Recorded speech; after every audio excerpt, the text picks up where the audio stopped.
How's it going, everyone? We have a really busy week in the stock market because a lot of major companies are reporting earnings. And for my portfolio, roughly 40% of my entire portfolio is reporting earnings in just 2 days this week. So I want to go ahead and show you what companies are reporting. Like, check this out. Just on Wednesday, July 23rd, we have some major earnings from Google, Tesla, T-Mobile, IBM, ServiceNow, AT&T, NextEra Energy, GEV. I mean, that's such a busy day.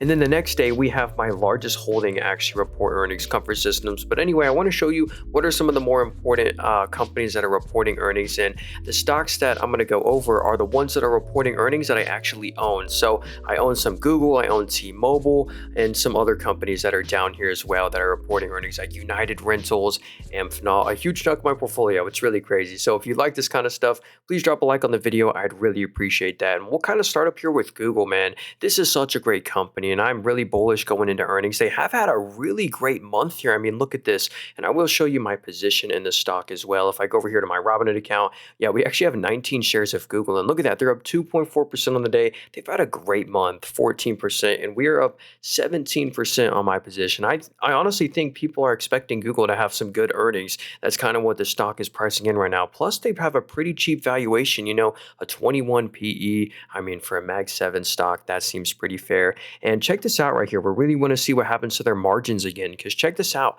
The revenue grew 12% year over year, but the net income actually grew 45% year over year. So that really means, what that means in English is that they're expanding their net margin. They now have a 38% net margin, and I kind of want to see what happens with their margins again. And also, they have so many businesses inside one. Obviously, the search business is like 40% of the business, but they own Android. That's a Google Play Store. They take the fees from that. They own YouTube, like we're watching this on. They have the Google Cloud business. They just acquired Wiz for $30 billion, so they're getting in cybersecurity. They have their own quantum chips. They're gonna be the industry leader for quantum. I mean, they have the money and the talent to be the industry leader. They also pay a dividend, which is pretty cool. And they also have Waymo. If anyone's heard of Waymo before, it's kind of like a LiDAR Tesla competitor. Yeah, then we have Tesla report earnings right here. So I don't own Tesla, and this one has a high PE, but I hope they do good because the high PE of that company really holds up a lot of other stocks in the market. So next up, we have T-Mobile, and this is a company that I love, and I own them here in my Webull account.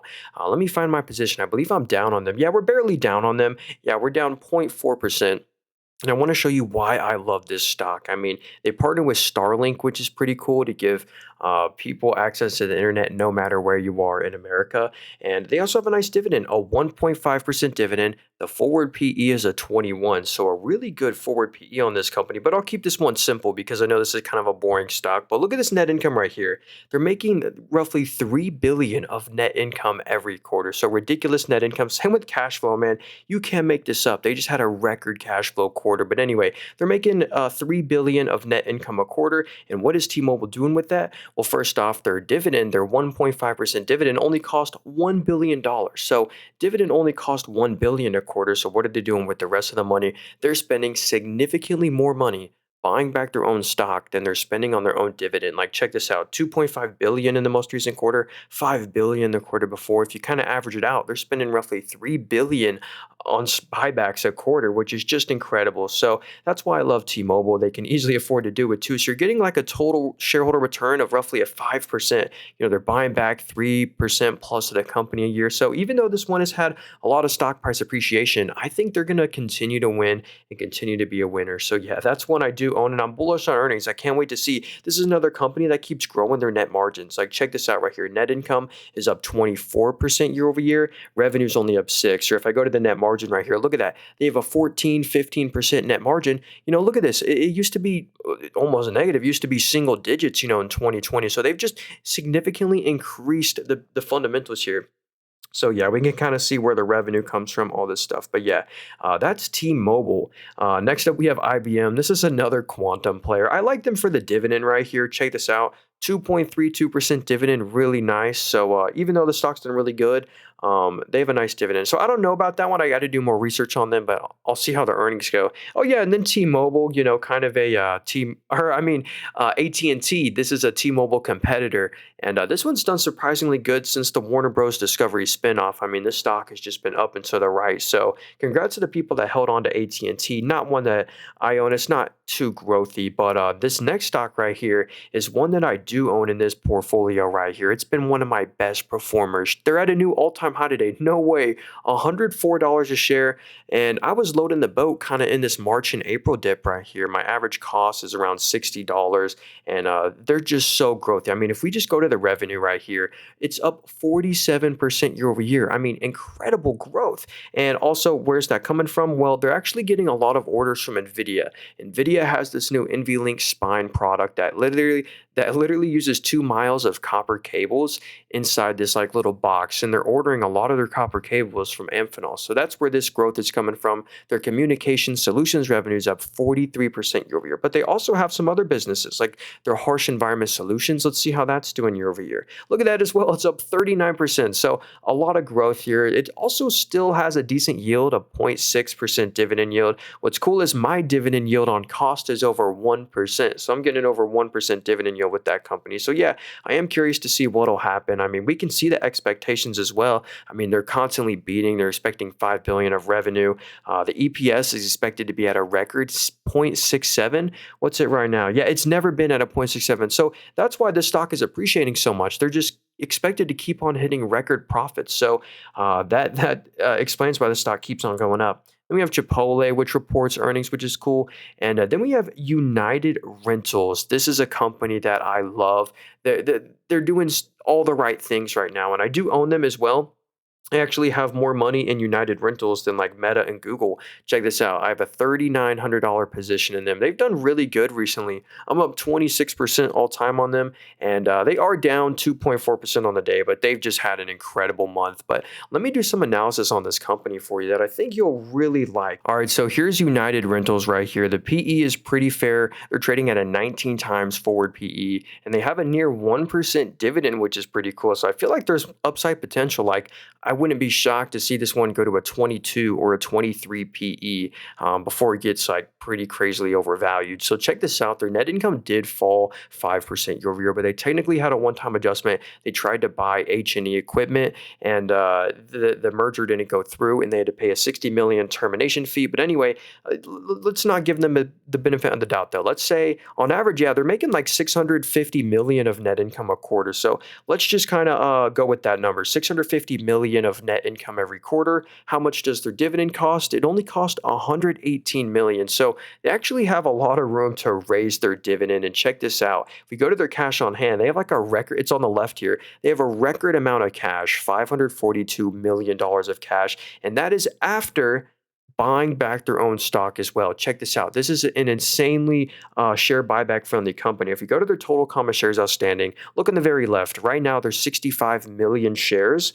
Let's go to 2021. I mean, it was 72 million. So from 72 to 65, I mean, they're buying back, 3% of the company every year. And I mean, we can just tell from the amount of buybacks that they're doing. The buybacks did slow down the most recent quarter. Check that out. They're normally spending like 400 million. Why'd they only spend 289 million? Well, that's because they also paid off some debt. So they have been issuing some debt.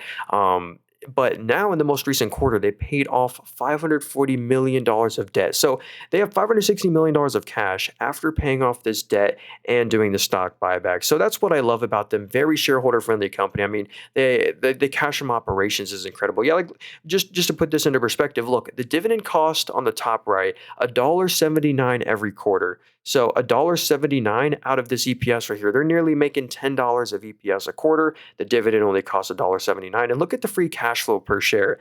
This is where it starts to get ridiculous. I mean, they made $21 of free cash flow per share just this quarter. So that's why I think United Rentals is going to be a winner in the long run. They can reinvest in the company. And we've actually seen a lot of growth from their specialty rentals revenue. So they have the general rentals and then a smaller segment, still 30% of the revenue, check out the growth right here. It's up 22% from the previous year. I mean, that's really solid growth. I mean, over 20% every quarter. That's really good. I mean, we can kind of see it on an annual basis. So really strong specialty rental growth from their Yak Mats acquisition. So that's cool. So that's what I love about them. And so that's everything for Wednesday. But Thursday is where it starts to get kind of crazy because a lot of my portfolio reports this day here. Hold on. Let me search by watch list. So yeah, on Thursday, we have ticker symbol FIX right here, Comfort Systems. So this is actually my largest holding here. If I back out to my entire portfolio right here, let me go back to Moomoo right here. So yeah, if we scroll back to my entire portfolio right here, my largest holding out of all my portfolios is ticker symbol FIX, Comfort Systems. And I can't wait to see what happens to their margins as well. This is a super growthy company. You know, I just made a video about them. It was this video I made. I would go all in this one stock and check out the revenue. The revenue's up 19% year over year. So really good revenue growth. And the net income, though, is actually up 75% year over year. And that's what's crazy. So if we go to their net margin, it grew 47% year over year. So they're growing their margins like crazy. I mean, everything's growing on the company. And they're almost raising their dividend quarterly. Like, check this out. Their dividend in the most recent quarter was 45 cents, then 40, then 35, then 30. So this is a company that's very shareholder friendly. They're buying back their own stock like crazy. They're extremely growthy. They're in the HVAC industry. So the PE is a 33, but actually, let me pull it up over here just so I can show you. The PE is a 33, but let me show you the forward PE. It's a 28. So the trailing 12 months PE is a 33, but it's the forward PE is a 28. So they're expected to grow their net income by like 30 to 40% next year. Also, this company has no debt, I believe. Like, check this out. So cash on hand on the left is 204 million. So Comfort Systems has 204 million dollars of cash, and yeah, look, the dividend costs 14 million a quarter. I mean, and look at that. They're raising their dividend every quarter. That's why the cost of the dividend goes up every quarter. But yeah, diluted normalized EPS. I mean, you can't make this up. $4.75. I mean, it just hits a new record every quarter. So very safe dividend. But here's the total debt. Yeah, total debt of $67 million.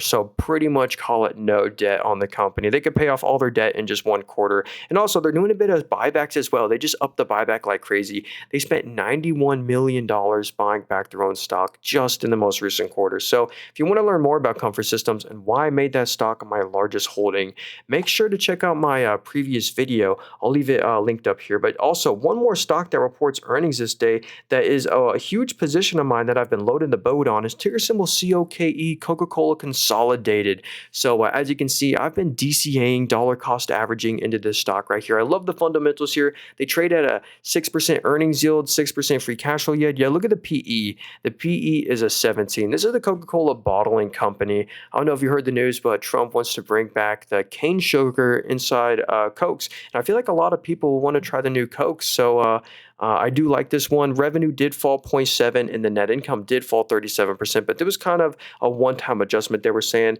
yeah, we can see from the operating profit. They had a bunch of fewer selling days in this quarter, and that included a holiday. So the cash flow, though, is incredible. I mean, they're making, let me show you the actual FCF. The FCF stands for free cash flow. I mean, look at that. Over $100 million nearly plus of free cash flow every single quarter. You also get a nice dividend. Like, check this out.